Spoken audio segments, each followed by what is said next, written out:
ಇದು ಕಾನೂನು ಪ್ರಕಾರ ಏನು ಮಾಡಬೇಕು ಅದು ಕೋರ್ಟ್ನಲ್ಲಿ ತೀರ್ಮಾನ ಆಗ್ತದೆ. ಅವರು ಸ್ಟೇಕ್ ಹಂಗ ಬರಲ್ಲಣ್ಣ. ತೀರ್ಮಾನ ಆಗುತ್ತೆ.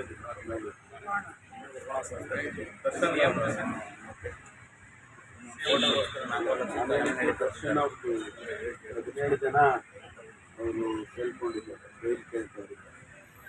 ಅದ್ರ ಬಗ್ಗೆ ಏನು ತೀರ್ಮಾನ ಕೋರ್ಟಿಂದ ಬರುತ್ತೆ ಅದನ್ನು ಕಾಯ್ದು ನೋಡಬೇಕು. ಮುಖ್ಯಮಂತ್ರಿಗಳದ್ದು ಅದು ಆರ್ಗ್ಯುಮೆಂಟು ಇವತ್ತು ಕೂಡ ಆರ್ಗ್ಯುಮೆಂಟ್ ನಡೆಯುತ್ತೆ.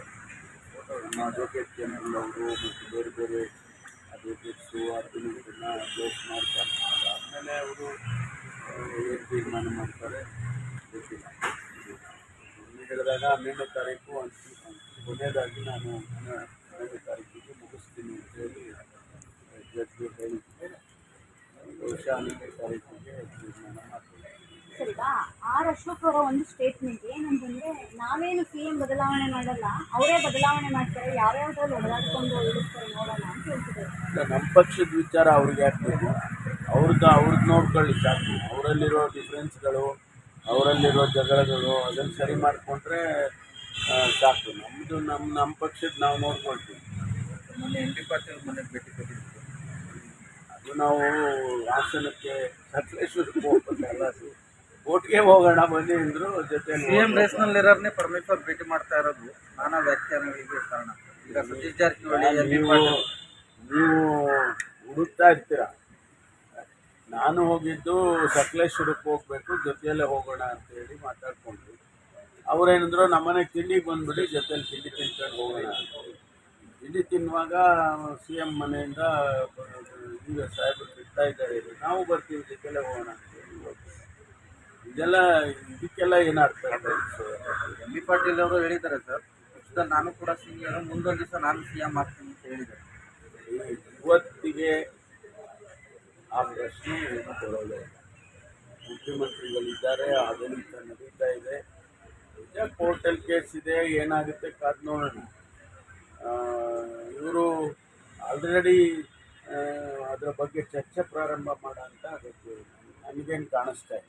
ಈಗ DK ಅವರು ಫಾರಿನ್ ಹೋಗಿದ್ದಾರೆ, ಅಲ್ಲೇ ರಾಹುಲ್ ಗಾಂಧಿ ಅವರು ಕೂಡ ಹೋಗಿದ್ದಾರೆ. ಇದನ್ನು ಕಾಕತಾಳೀಯನ ಮೊದಲು ಗೊತ್ತಿಲ್ಲ, ಬಗ್ಗೆ ಗೊತ್ತಿಲ್ಲ. ಹೋಗಿದ್ದಾರೆ ಅಂತ ಹೇಳಿದ್ರು. ನಮ್ಮ ಸಭೆಯಲ್ಲೂ ಕೂಡ ನಾನು ಅಮೆರಿಕಕ್ಕೆ ಹೋಗ್ತೀನಿ ಅಂತ ಹೇಳಿದ್ರು.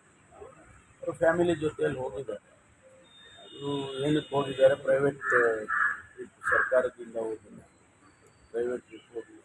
ಈ ಮೂಡಾ ಕೇಸ್ ವಿಚಾರದಲ್ಲಿ ವಿಚಾರಣೆ ನಡೀತಾ ಇರೋದು ಒಂದು ಕಡೆ, ಸರ್ಕಾರದ ಅಡ್ಮಿನಿಸ್ಟ್ರೇಷನ್ ಮೇಲೆ ಎಫೆಕ್ಟ್ ಆಗ್ತಾ ಇದೆ. ಯಾಕಂದರೆ ವಿಚಾರಣೆ ಇದ್ದಿದ್ದ ದಿನ ಮುಖ್ಯಮಂತ್ರಿಗಳು ಯಾವ ಕಾರ್ಯಕ್ರಮವನ್ನು ಅಟೆಂಡ್ ಮಾಡ್ತಾ ಇಲ್ಲ, ಕಾಯ್ದಿರಿಸಲಾಗಿದೆ. ಇವತ್ತು ಕೂಡ ಯಾವ ಕಾರ್ಯಕ್ರಮ ಇಲ್ಲ, ಸಭೆ ಇಲ್ಲ.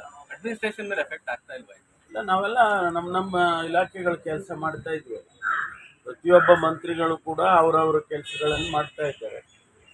ಸರ್ಕಾರದ ಕಾರ್ಯದರ್ಶಿಗಳು, ಅವರ ಇಲಾಖೆಯವರು ಅವರೆಲ್ಲ ಕೆಲಸ ಮಾಡ್ತಾ ಇದ್ದಾರೆ. ಯಾರು ಕೂಡ ಸುಮ್ಮನೆ ಕೂತಿಲ್ಲ.